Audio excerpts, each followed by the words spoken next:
Alright guys, how y'all doing today? It's your boy Ethan, and we're gonna be reacting to how good was Miami Heat LeBron actually. Video here by Nonstop. Seems to be doing pretty good. Yeah, so let's get into it. Yeah, hey. Anyways, let's get to this video. How good was Miami Heat LeBron actually? 10, LeBron shocked the world and became the most hated player in the NBA. Then he lost to Dirk and became a meme. LeBron melted down the way we've never seen a superstar melt down in the I knew we were gonna see Skip Bayless. history of sports. Crushed, but more motivated than ever. Hold on. Bab of the day, lemon lime Gatorade.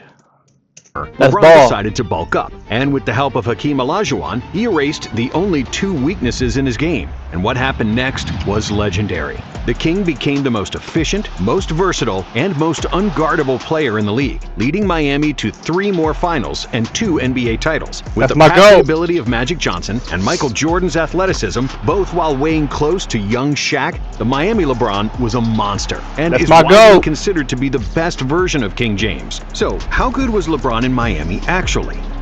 LeBron was arguably the most athletic player in the NBA already as a rookie, something that could only be said about Wilt and MJ. In 2003, when he got drafted, James weighed 235 pounds. But even though fucking unit. he had an NBA-ready body as an 18-year-old, it still took him a few years to build up his strength. In 2005, James tipped the scales at 250 pounds, but carrying that extra weight took its toll, as LeBron started experiencing knee and back pain, which was a problem, considering he was only 21 years old. But then, LeBron got introduced to Mike Mancias, a biomechanics expert, who quickly became one of the most important people in his career. Mancias completely reconstructed LeBron's routine, including weightlifting, plyometrics, work, and some form of yoga and stretching before and after every session. The pain in LeBron's knees and back was gone. His core strength and posture improved massively, and LeBron's athleticism reached new heights. Around 2009, when James won his first MVP, it seemed as if he was catapulted out of a cannon on each fast break, and he jumped on an invisible trampoline with each dunk. However, the Cavaliers could never manage to construct a proper roster around LeBron. In the 2009 playoffs, despite a monster 38-8-8 from James, Cleveland lost to Orlando in the Eastern Conference Finals. In 2010, James won another MVP, but the playoffs brought more disappointment, with the Cavs losing to Boston in the second round of the playoffs. LeBron carried the Cavs for 7 years, and he took them as far as they could go, but it was clear that he needed a change of scenery. And LeBron James' season is over. Is his career in Cleveland over? The decision was a nationally televised breakup that caused a bonfire of LeBron jerseys across the entire state of Ohio. But even though it wasn't a great move from a PR perspective, it made all the sense in the world from a basketball standpoint. By teaming up with Dwayne Wade and Chris Bosh, LeBron finally had the all-star support he needed, teammates who were supposed to help him get over the hump and win his first championship. But it didn't go as smoothly as everyone predicted. Came down here to win championships. Not one, championships. Not two. LeBron, tell us about that. Not 2, not 3, not 4, not 5, not 6, not 7. The Heat started the season 9-8, with LeBron famously two championships out of 4 years is still good, but you can't just say that, bro. Body checking Eric Spoelstra, showing that he didn't have faith in the young coach. James even went into Pat Riley's office, demanding that Spo get fired and Riley take over the team. However, Riley had full faith in Spoelstra, and he refused, which was a great decision. Miami regrouped, winning 20 out of their next 21 games, and finished the season with 58 wins. And when the playoffs started, the Heatles were dominant, easily beating Philadelphia in the first round, and in the second round, LeBron finally got revenge on his arch nemesis, defeating Paul Pierce and the Celtics in 5 games. James over Pierce.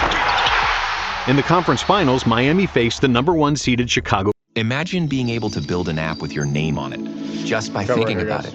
Meet Base 44, a complete Chicago's offense. Have come from behind to defeat the Chicago Bulls. Miami won the next 4 games and advanced to the NBA Finals, where they were heavy favorites against Dirk Nowitzki and the Mavericks. After taking a 2-1 lead in the series against the Mavs and holding a double-digit lead late in Game 4, a championship felt inevitable. But Dirk had other plans. Hitting one tough shot after another, the German almost single-handedly won Game 4, scoring the final 9 Mavericks points, including a game-winning layup over Chris Bosh. Still, everyone believed that this was just a hiccup and that Miami would win, because LeBron was widely considered to be the best player in the world. However, LeBron wasn't the best player in that series. He wasn't even top 3. For long stretches of the series, Dallas kept James in check by using the much smaller Jason Kidd as his primary defender. Offensive foul. Great defense from the 38-year-old. Kidd. This is okay. As a huge LeBron fan, my favorite player, I think he's the GOAT. I would say this is his one big stain on his legacy, man. The 2011 Finals. I'm sure a lot of people will say that, but I'm admitting it as a LeBron fan right now. Kept digging at the ball, and LeBron was unable to attack him off the dribble, partly because Tyson Chandler was able to help off the Heat's big men and was always waiting to cut off James's driving lanes. LeBron couldn't get into any kind of rhythm in isolation and was unable or unwilling to penetrate off the dribble and was forced to rely on a shaky jump shot. James finished Game 4 with a career-low 8 points and was completely passive in the fourth quarter. Then, in Game 5, it was more of the same. James was unbelievably passive in the fourth quarter, scoring just 2 points and 17 total for the game, shooting 8 for 19 from the field, as Dallas took a 3-2 series lead. However, in Game 6, LeBron finally played better, while Dirk struggled. Nowitzki started the game going 1 for 12 in the first half and 4 for 21 during the first 3.5 quarters. But thanks to Jason Terry and J.J. Barea, the Mavs still held an 81-77 lead with 8 minutes left when the German superstar finally woke up. Dirk scored 10 points in the final 7 minutes, hitting 5 for 6 from the field to clinch the game and the championship for Dallas. And even though LeBron shot 9 for 15 from the field in Game 6, it was too little, too late, and he finished the series as the 5th leading scorer. Across 6 games, James scored just 18 points in the fourth quarter, just 3 points per game in the deciding period, which gave birth to all kinds of memes, while all the LeBron haters, namely Skip Bayless, gloated. Games 4, 5, and 6 against the Dallas Mavericks disappeared, ran from the basketball. LeBron James was not born with a clutch gene. LeBron was humiliated. Cap.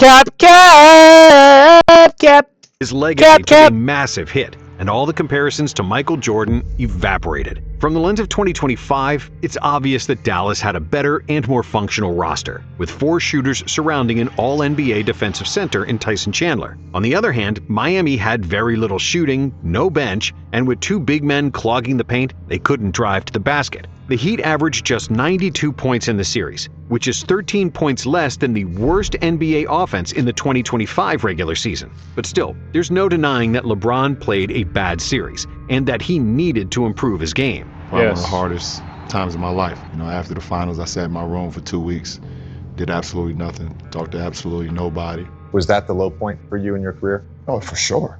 2011. The lowest. Yeah, the lowest. After 2 weeks of depression and not leaving his house, LeBron went to work, more determined than ever.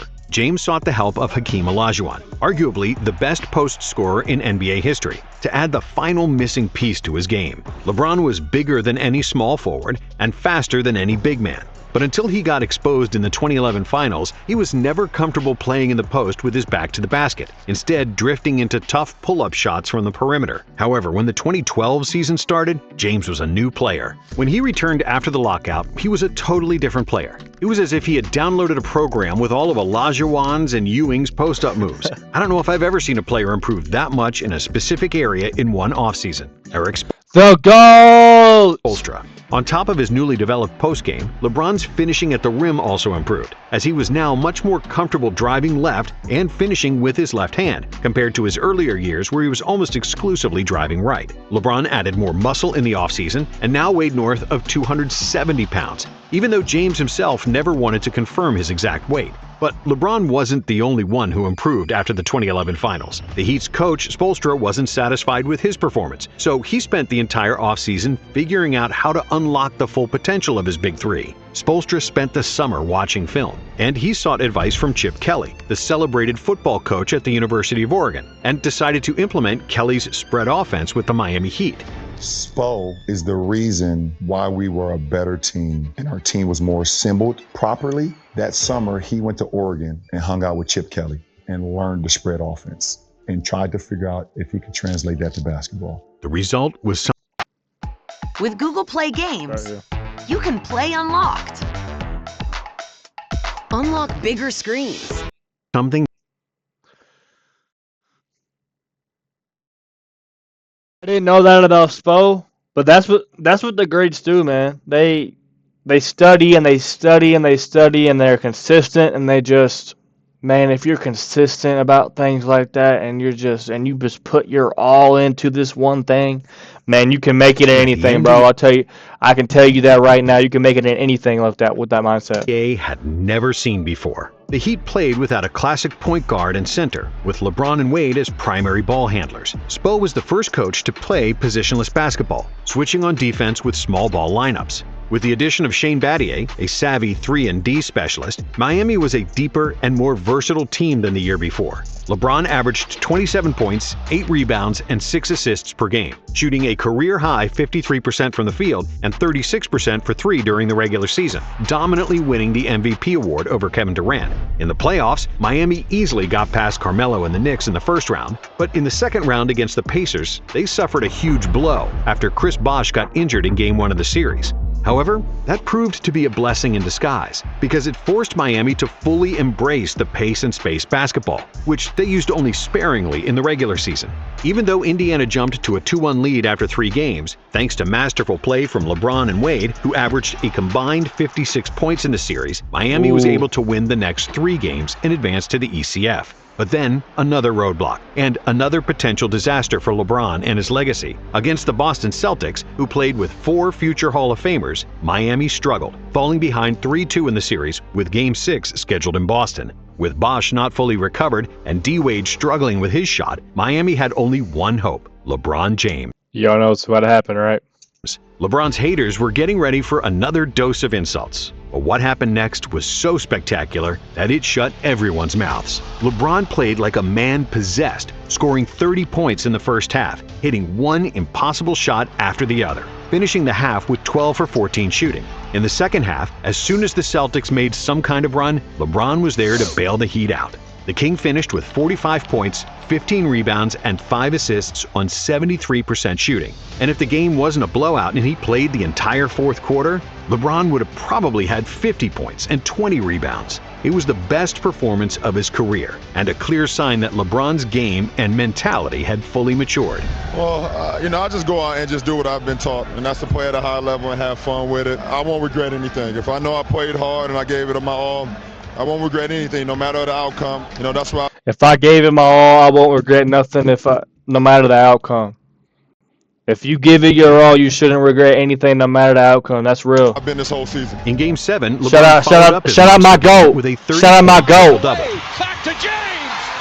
And the Heat finished off the Celtics, making another NBA Finals. Against OKC, the series once again started off on the wrong foot, as Kevin Durant convincingly won Game 1 for the Thunder. But for the rest of the series, LeBron and the Heat proved that they were the best team of the season.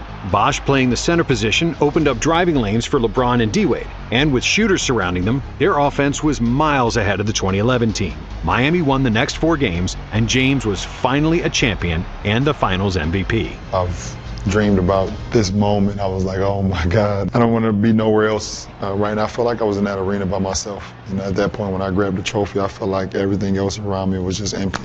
In 2013, the Heat doubled down on shooting and small ball, adding Rashard Lewis and Ray Allen. Miami was now a well-oiled machine, and we could see how their newfound chemistry impacted the game. In the third year of LeBron, Wade, and Bosh, we saw a complete understanding of players' roles and spots where they operate on the floor. The clunky, hesitant offense of 2011 was now a symphony of touch passes, screens, and cuts. The Heat did everything at full speed, and their defense was setting up easy points in transition. Miami topped the league in points points per possession and made one of the biggest year-to-year leaps in scoring efficiency of all time. Wow. Look out below! LeBron played the best basketball of his career, dominating on both ends of the court, unlike anybody we've ever seen before. Wilt, Kareem, Hakeem, Robinson, Jordan, and Kobe were the only players in NBA history before LeBron who were among the top 3 players in the NBA on offense and defense simultaneously. Seconds left. James for the tie.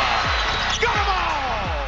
But nobody did it quite like LeBron, who could effectively guard 1 through 5, chase around point guards at the perimeter, and shut down bigs in the post. Also, none of those players were as good of passers as LeBron, and none of them were as efficient as James. For the 2013 season, LeBron shot 56% from the field and over 40% from 3, shooting at a high clip from all areas on the floor. James was 1 vote shy from being the first unanimous MVP in NBA history because one reporter from Boston gave his first place to Carmelo Anthony, citing that he knew that LeBron would win the award and that he wanted to honor Anthony's season, which was complete nonsense. LeBron also finished second in voting for Defensive Player of the Year, while the winner, Marc Gasol, wasn't even voted in the first All-Defensive team, again, proving that voting for awards has serious flaws. And then last year, Marc Gasol came out of nowhere. No disrespect to Marc Gasol, he's a great player. To be honest, I feel like I've been snubbed 2 years in a row. And that's the only that's one selfish thing about it. James averaged 27, 8, and 7.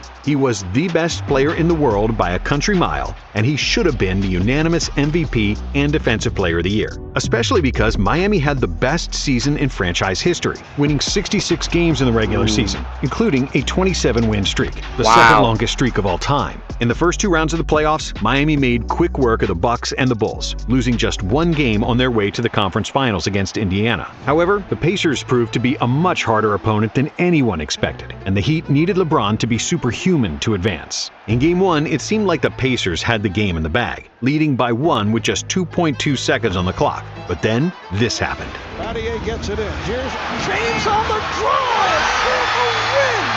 Alright, guys, I just wanted to leave y'all with a little end of the video type of tangent. I just want to let you guys know, if there's anything that you want to do in this life, you can do it, as long as you're consistent. As long as it's in your heart and your mind, that's what you really want to do. Yeah, that's really it, man. That's all you gotta do. It takes a little bit of luck, but as long as you're consistent, things will work out, man. Blessed back. Just want to let you know I love you guys. Y'all have a good one.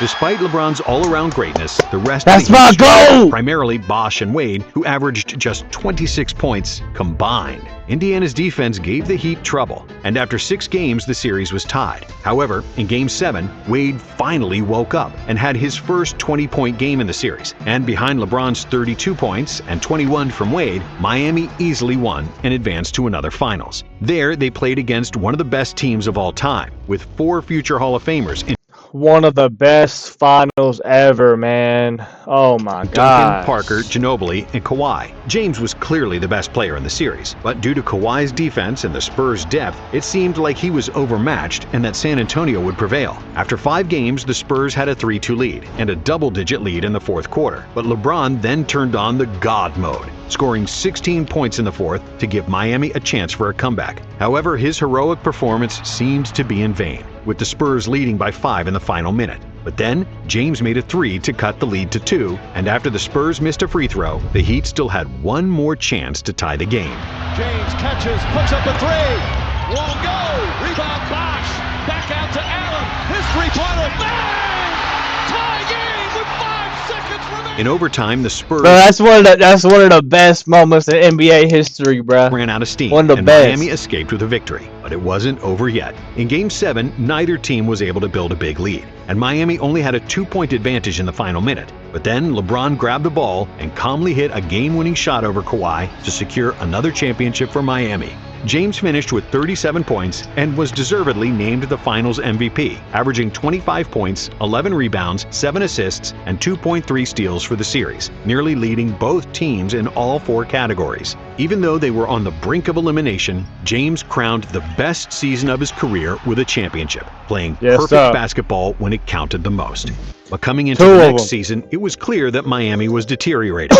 D-Wade failed to average 20 points per game for the first time since his rookie season, while Bosh averaged 16, also his lowest scoring year since 2004. On the other hand, LeBron continued to dominate, now weighing between 280 and 285 pounds, which is just slightly lighter than Shaq in his rookie season. Oh my gosh. The extra weight didn't hinder LeBron's agility. Dude was a unit! More dangerous in the post, where he was able to bully pretty much anybody trying to guard him. James shot 56.7% from the field, a new career high, and was widely regarded as the best player in the NBA, even though the MVP award finally went to Kevin Durant, who averaged 32 points per game.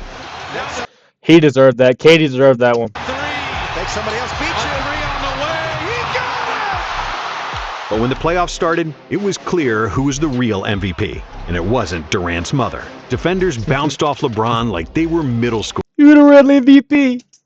And Miami lost just 3 games on their way to another NBA Finals. However, this time, the Spurs improved from the previous season, while Miami regressed. LeBron was able to win 1 game on his own, but that was all he could do against a much better team. Miami's trapping defense was shredded to pieces with San Antonio's one-touch passes, constant movement, and a barrage of three-point shooting. The Spurs played modern pace and space basketball. And other than LeBron, Miami didn't have anybody who could consistently score against Kawhi, Duncan, and the great Spurs defense. San Antonio won the finals 4-1, despite LeBron shooting lights out, making 57% from the field and an unreal 52% from 3.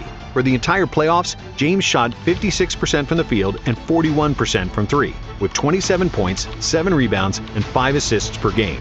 But Wade averaged 17 and Bosh had 15 points per game, as the only other players scoring in double figures. When LeBron left Cleveland, he did it because he didn't have enough help from his teammates and had to do everything to be even close to winning. And 4 years later, the same scenario repeated with Miami. Because of Wade and Bosh's decline, the aging Ray Allen and Shane Battier, and the infamous cookie scandal with Pat Riley, LeBron switched teams again, making his homecoming return to Cleveland. In the next 4 seasons, LeBron made 4 NBA Finals, finally bringing Cleveland a championship in 2016. That second stint in Cleveland marked the offensive prime of LeBron's career, where his basketball supercomputer was able to completely control the entire game, dissect opponents' weaknesses, and navigate his teammates where to stand on both offense and defense. However, it was those last 3 years in Miami where LeBron was in his absolute prime. His mind and body reached a pinnacle of basketball that hadn't been reached by anybody else, before or since, as we have never seen a 280-pound, 6'9" human move that fast, guard 1 through 5 for a full 48 minutes, manage the entire game, and shoot so efficiently, all at the same time. It was like the GOAT. Somebody combined Larry Bird's shooting, Magic's passing, Scottie Pippen's defensive versatility, Karl Malone's size, and Jordan's athleticism in one player. If the three-point revolution happened sooner, the Heat-era LeBron would be even more dominant with more spacing, and his numbers would be even greater. Thank you for watching. And if you like this video, we have another one for you right. All right, guys. That was how good was Miami Heat LeBron. What do y'all think? Do y'all think that the Heat version or the Cavs version is better?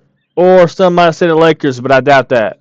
But anyways, I appreciate you guys stopping by, hanging out for the whole video. Y'all have a good one. Peace. Hey guys, before you head out of here, just want to let y'all know, go bless back. Anything that you can do, you can achieve. Let me say that again. Anything that you want to do, you can achieve with consistency. Hard work, and yeah, you need a little bit of luck, but you can't get that luck without consistency, man. So, hey, y'all stay blessed, go blessed back, and I love y'all, man. Peace.